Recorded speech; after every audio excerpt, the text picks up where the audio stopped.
Hello friends, welcome to my YouTube channel. तो पिलाମାନେ finally तुमର ସିଟିର रेजल्ट बाहरी सारानी, स्कोर कार्ड बाहरी सारानी। तो जो जो पिलाମାନେ तुमର सिटी एंट्रांस एग्जाम ଦେଇଥିଲ तुमର स्कोर कार्ड ଏବେ ଚେକ୍ କରିପାରିବ। तो भिडियोटी स्टार्ट କରିବା ପୂର୍ବରୁ ଯେଉଁମାନେ ବି ପ୍ରଥମ ଥର ପାଇଁ ମୋ ଚ୍ୟାନେଲଟିକୁ ଆସିଛ ଚ୍ୟାନେଲଟିକୁ ସବସ୍କ୍ରାଇବ୍ କର, ଲାଇକ୍ କର ଏବଂ ସେୟାର କର। तुम ସାଙ୍ଗମାନଙ୍କୁ ମଧ୍ୟ ସେୟାର କର ଯେଉଁ ପିଲାମାନେ सिटी एंट्रांस रो रिजल्ट पई वेट करथिले। ठीक अछि पिलाମାନେ। तो तुमरो रिजल्ट केमती तुम चेक करबो तुम फोन रे। तो प्रथमे तुम तुमरो साम पोर्टल ओपन करबो जोटा कि तुमरो क्रोम ब्राउजर को जीवो। सेठी तुम साम ओडिशा government.in पे मारिबो। सेठी मारि सारा परे तापर तुमरो जो D.LED तुम ऑप्शन आसुथबो सेठी तुम क्लिक करबो। क्लिक करि साला परे तुम तुमर एठी स्कोर कार्ड ऑप्शन आसुची। स्कोर कार्ड रे तुम क्लिक करबो।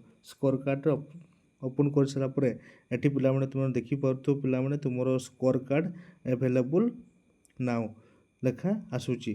ठीक अछि पिला माने। तापर देखो पिला माने तळकू गला परे देखो पिला माने तुमरो एठी डाउनलोड स्कोर कार्ड लेखा बारुची। सेठी तुम क्लिक करबो।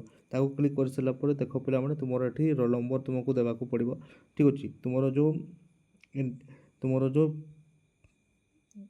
कैंडिडेट तुमरो जो प्रोफाइल जोड़ा थिला तुम जोड़ा प्रिंट आउट कर एप्लिकेशन फॉर्म से एप्लिकेशन फॉर्म रे देखिबो तुमरो रोल नंबर लिखा हितबो। ठीक अछि। तो सेठी तुम फिलअप करबो। तापर तुम पिला माने जेठी तुमरो डेट ऑफ बर्थ देबो। प्रथमे तुम तुमरो ईयर देबो, तापर मंथ देबो, तापर तुमरो डे देबो। ठीक अछि। दे सला पर तुम तुमरो साइन इन करिवो। साइन इन कर सला पर पिला माने तुमरो जो मार्कशीट आछिबो ताकू प्रिंट आउट काढिकी तुम तुमरो गैलरी रे सेव करिवो। ठीक अछि पिला माने। तापर तुमरो 1 वीक परे ठीक अछि पिला माने तुमरो तो एटा रिजल्ट तो बाहरी गला, रिजल्ट मध्य पाई गलो। नॉर्मलाइजेशन परे तुमरो एटा होची तो तुमरो फाइनल मार्क तुम पाई गलो।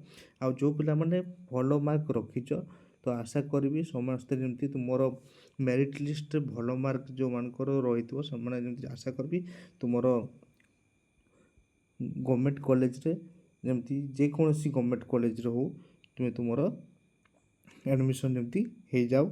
ठीक अछि पिला माने। आ जो पिला मानकर भी भलो मार्क रहिची नॉर्मलाइजेशन परे आफ्टर नॉर्मलाइजेशन परे तो मते दया करके कमेंट बॉक्स रे निज मार्क मत टिके जणाओ।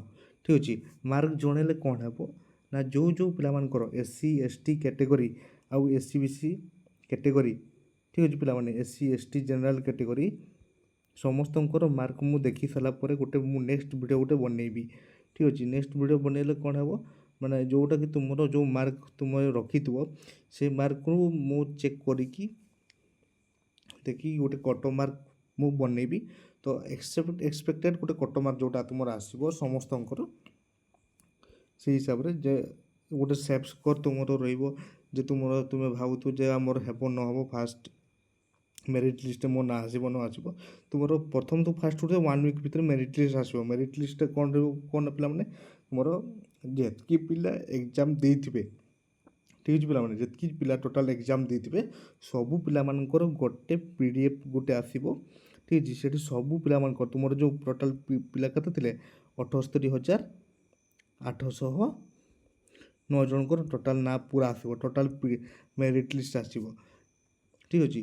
तो को पिला माने केते मार्क रखिचंदी कोन नै सबुरो गोटे टोटल मार्क आसीबो।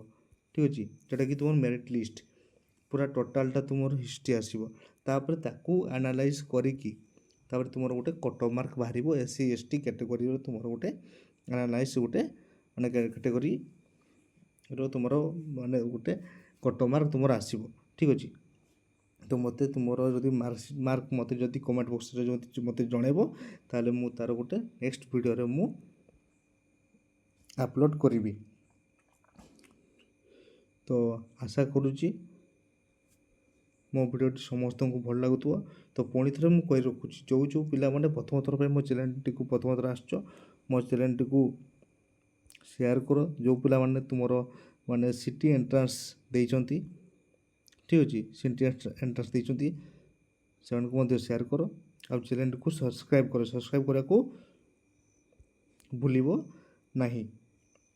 ठीक अच्छे पिला माने ତାପରେ ଆଉ ଗୋଟେ ଜିନିଷ ପିଲାମାନେ ମନେ ରଖ, ତୁମର ଯେତେବେଳେ ଆଡ଼ମିସନ୍ ଯେତେବେଳେ ହେବ, ଆଡ଼ମିସନ୍ ଟାଇମ୍ରେ କ'ଣ କ'ଣ ଡକୁମେଣ୍ଟ ସବୁ ଦରକାର ଆଗୁଆ ରେଡ଼ି କରି ରଖିଥିବ, ତାହା ମଧ୍ୟ ମୁଁ ଏଇ ଭିଡ଼ିଓରେ କହିଦେଉଛି। ଦେଖ ପିଲାମାନେ, ଏଠି ଦେଖ ପିଲାମାନେ, document to be submitted at the time of admission. Admission ଟାଇମ୍ରେ କ'ଣ କ'ଣ ଡକୁମେଣ୍ଟ ତୁମର ସବମିଟ୍ କରିବାକୁ ହେବ। ଏଠି ଦେଖ ପିଲାମାନେ, 1 ନମ୍ବରରେ କ'ଣ ଲେଖା ହେଇଛି, ଡାଉନଲୋଡ଼ ଦ ଅନଲାଇନ୍ ଆପ୍ଲିକେସନ୍ ଫର୍ମ। ଆପ୍ଲିକେସନ୍ ଫର୍ମକୁ ତୁମେ PDF ମାନେ ତାକୁ ପ୍ରିଣ୍ଟ ଆଉଟ୍ କାଢ଼ିବ, ଠିକ୍ ଅଛି, ପ୍ରିଣ୍ଟ ଆଉଟ୍ କାଢ଼ିବ। ତାପରେ ତୁମର ଇଣ୍ଟିମେସନ୍ ଲେଟର୍ ତାକୁ ପ୍ରିଣ୍ଟ ଆଉଟ୍ କାଢ଼ିବ। ତାପରେ ତୁମର all certificate and marksheet in original, ପୁରା ଅରିଜିନାଲ୍ ସାର୍ଟିଫିକେଟ୍ ତୁମେ ତୁମର ନେଇକି ଯିବ, ଯେଉଁଟା ତୁମର ରହିବ 10th ରହିବ, ଠିକ୍ ଅଛି ପିଲାମାନେ, 10th ତାପରେ ତୁମର +2 ହେଲା, 10th +2 ମାର୍କସିଟ୍ ନେଇକି ଯିବ।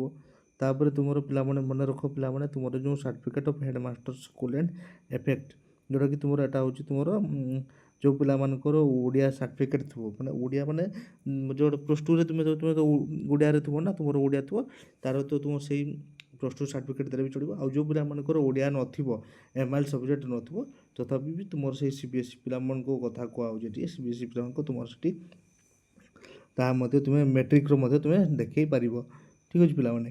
ତା ବାଦରେ ତୁମେ ପିଲାମାନେ ମନେ ରଖ, ତୁମର ଯେଉଁ ରେସିଡେଣ୍ଟ ସାର୍ଟିଫିକେଟ୍ ରହୁଛି, ରେସିଡେଣ୍ଟ ସାର୍ଟିଫିକେଟ୍ ଯେମିତି ରିସେଣ୍ଟ ହେଇଥିବା ଦରକାର, ଠିକ୍ ଅଛି।